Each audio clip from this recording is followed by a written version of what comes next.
Title: The Downfall of Karen. A pizza delivery unleashes chaos ***. Jake Simmons adjusted his brand-new pizza delivery cap, staring at the GPS on his phone. The neighborhood ahead loomed large, a pristine suburban development with identical houses, perfectly trimmed lawns, and an eerie silence that made his stomach churn. It was the kind of place where even a misplaced garden gnome might warrant a formal complaint. He exhaled, gripping the steering wheel. First solo delivery. What could go wrong? His app pinged, confirming the address. 223 Henderson Drive. As Jake pulled into the guest parking spot, double-checking the house number, a sharp voice sliced through the quiet evening. "Excuse me. You can't park there." Jake looked up, startled. Marching across the street was a middle-aged woman with a severe blonde bob, a pressed beige pantsuit, and an air of unearned authority. She clutched a clipboard in one hand, a phone in the other, and had the piercing eyes of a security camera that never blinked. Jake rolled down his window, forcing a friendly smile. "Hey there, just delivering a pizza." The woman did not smile back. "This is an HOA-controlled neighborhood. No unauthorized vehicles are allowed to park in guest spots without a permit." Jake blinked. "I'll just be here for a few minutes." She snapped a picture of his car. "This will be reported to the HOA." Jake chuckled nervously. I could just leave in 5 minutes, or you could let me do my job." Her eyes narrowed. "I don't make exceptions." Inside 223 Henderson Drive, Mr. and Mrs. Henderson were growing impatient. "Where's our pizza?" "Mr. Henderson groaned, checking his watch. Mrs. Henderson peeked through the window. "Oh no. Is that?" They spotted Karen, arms crossed, interrogating the delivery guy. Mrs. Henderson sighed. "She's at it again." Meanwhile, outside, Karen had escalated the situation. She pressed her phone to her ear. "Yes, 911? I'd like to report a suspicious man loitering outside my neighbor's house." Jake's eyes widened. "Wait, what?" She turned away, voice dripping with fake concern. "He's lurking, looking into windows. I think he might be scoping the place out." Jake let out a disbelieving laugh. "I'm literally holding a pizza box." The Hendersons watched in horror. "Did she just call the cops on the pizza guy?" Mrs. Henderson gasped. Mr. Henderson grabbed his coat. "I'm putting a stop to this." Within minutes, police sirens pierced the night. 2 patrol cars pulled up, lights flashing. Officers stepped out, hands hovering near their belts. "Step away from the vehicle," one commanded. Jake's heart pounded. "This is insane." Karen smirked, arms crossed. "Told you." The officers approached cautiously. "Sir, we received a report about suspicious activity. Can we see some ID?" Jake sighed, handing them his driver's license and work badge. "I was literally delivering a pizza." Karen interjected. "Oh, he's just saying that now. I saw him sneaking around the property." The officer raised an eyebrow. "Did you order the pizza, ma'am?" Karen scoffed. "Of course not. He's making it up." That's when Mrs. Henderson stormed out. "Officers, that pizza is ours." All heads turned. Karen froze. Mrs. Henderson pointed at the receipt in Jake's hand. "I ordered it. He's our delivery guy." Silence fell. Jake lifted the pizza box. "Extra pepperoni." "See." One of the officers exhaled, visibly annoyed. "Ma'am," he turned to Karen, "did you knowingly make a false report?" Karen backpedaled. "Oh, I was just being cautious." "How was I supposed to know?" The officer stared at the giant Mario's Pizza logo on Jake's shirt. A second officer sighed and stepped aside to radio in, but then his face changed. He looked back at Karen, his expression darkening. "Ma'am, we need to run your name real quick." Karen blinked. "Me? Why?" The officer held up his tablet, glancing between Karen and the screen. "Because it seems there's an active warrant for your arrest." A stunned silence. Karen's face drained of color. "That must be a mistake." The officer ignored her, turning to his partner. "Check for records on HOA disputes." Mrs. Henderson perked up. "Oh, I think I know what this is about." Karen whirled around. "You stay out of this." But the Hendersons didn't stay out of it. Mrs. Henderson grinned. "You see, officers, Karen's been running our HOA like her personal piggy bank. We've been gathering evidence for months." Jake watched in absolute disbelief. This was better than reality TV. The officer looked at Karen sternly. "Ma'am, I'm going to need you to come with us. Karen went ballistic. Wait, what? No. I called you. Jake, now munching on a slice of pizza, shrugged. Well, looks like your order backfired. The entire neighborhood gathered to watch as Karen was cuffed. As she was led to the patrol car, she thrashed. You can't do this. I'm the HOA president. The officer smirked. Not anymore. And that was how a pizza delivery turned into Karen's downfall. But it was far from over. Because once the HOA got involved, the real chaos began.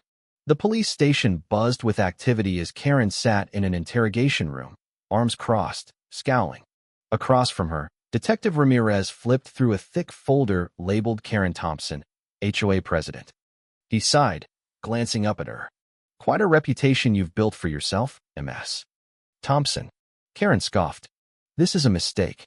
I demand a lawyer. Ramirez smirked. Oh, you'll get one. But first, we have some questions about the HOA funds. Meanwhile, back in the neighborhood, the HOA held an emergency meeting. Mr. Henderson, now acting HOA president, stood at the front of the packed community center. All right, folks. Karen's gone, but the mess she left behind is massive. A murmur spread through the crowd. We've uncovered over $80,000 in missing funds, he continued, holding up a stack of financial documents. On top of that, she's been illegally fining people, overcharging HOA dues, and forging documents to maintain control. A woman in the back raised her hand. So what now, Mr. Henderson smiled. We press formal charges, and we finally run this neighborhood the right way. The crowd erupted in cheers. Jake, watching from the back, chuckled. This was better than any reality show. The walls of the interrogation room seemed to close in around Karen as Detective Ramirez flipped through document after document. Each page detailed financial inconsistencies, fabricated fines, and questionable HOA expenditures. Karen tapped her manicured nails against the table, attempting to maintain her composure. You think you're scaring me? She scoffed. This is a witch hunt. These people just don't appreciate the order I brought to the neighborhood. Ramirez smirked, sliding a glossy printout across the table. Care to explain why HOA funds were used to pay for a personal security detail? Karen's throat tightened. I was ensuring community safety. And this luxury spa retreat? What was that stress relief for the community? Ramirez asked, his voice dripping with sarcasm. Karen pursed her lips. Managing an HOA is stressful. Right, Ramirez said dryly. Tell it to the judge. Back in the neighborhood, the aftermath of Karen's arrest sent waves through the community. The emergency HOA meeting stretched late into the night as homeowners debated what to do next. Some residents were relieved, while others were furious at the financial disaster left behind. We need to elect a new HOA board immediately, Mr. Henderson declared. And we need a full audit of our finances. I say we get rid of the HOA altogether, a neighbor called out. Jake, who had been enjoying a second slice of pizza in the back, leaned forward. Not a bad idea. But Mr. Henderson shook his head. We can't do that overnight. We need to fix the damage first. The debate continued, tensions running high. Meanwhile, Mrs. Henderson worked behind the scenes, coordinating with a lawyer to officially file charges against Karen for financial fraud. The next morning, Detective Ramirez received a call from the forensic accountant assigned to the case. You're going to want to see this, the accountant said. Ramirez arrived at the station, where the accountant laid out an elaborate chart of financial transactions. Karen wasn't just mismanaging funds. She was laundering money through fake maintenance projects. Ramirez's brow furrowed. How much? We're looking at over $100,000. Karen's charges just got a lot more serious. Meanwhile, the news of the investigation spread beyond the neighborhood. Local reporters picked up the story, and soon enough, a viral video of Karen's arrest made the rounds on social media. The HOA tyrant was now a laughingstock. Jake, watching the footage on his phone while on a pizza delivery, smirked. Couldn't have happened to a nicer person. But as the community started to heal, a new problem emerged. What other secrets had Karen been hiding? Detective Ramirez returned to his office with a stack of documents. Something wasn't adding up. The forensic accountant's report confirmed Karen had funneled money into her personal accounts, but Ramirez suspected she wasn't acting alone. That suspicion was confirmed when an anonymous tip landed on his desk. A small envelope slipped under his door, containing a USB drive labeled HOA Financial Records Confidential. Ramirez plugged the drive into his computer, his eyes widening as files loaded onto the screen. There were records of additional unauthorized transactions, ones that weren't connected to Karen at all. Someone else in the HOA had been siphoning funds.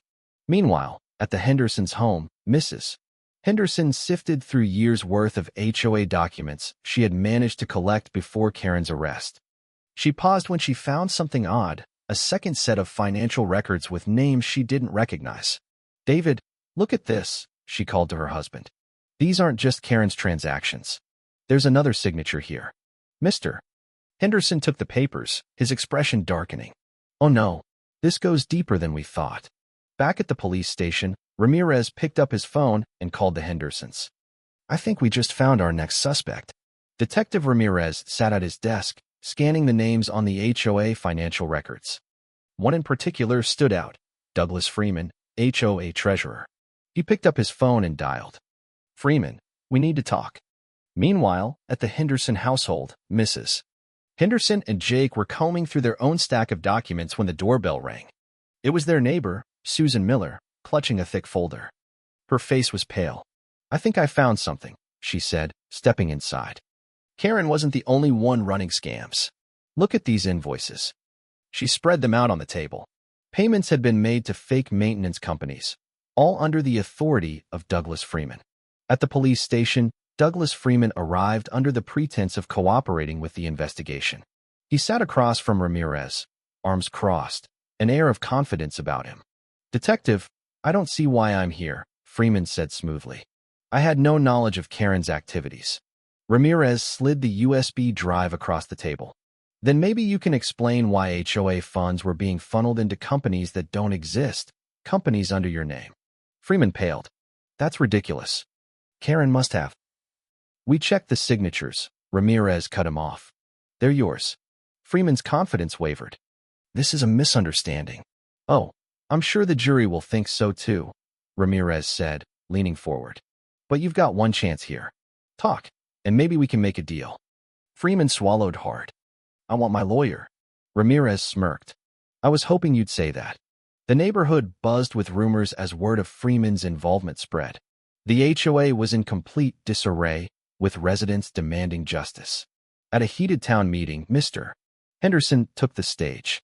"Ladies and gentlemen, we have proof that Douglas Freeman was in on this scheme," he announced.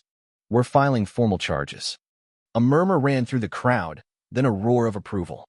Meanwhile, Karen, still behind bars awaiting trial, learned of Freeman's arrest from the local news. She smirked. "Guess I wasn't the only one playing the game." Back at Mario's Pizza, Jake finished another delivery, shaking his head as he read the headlines.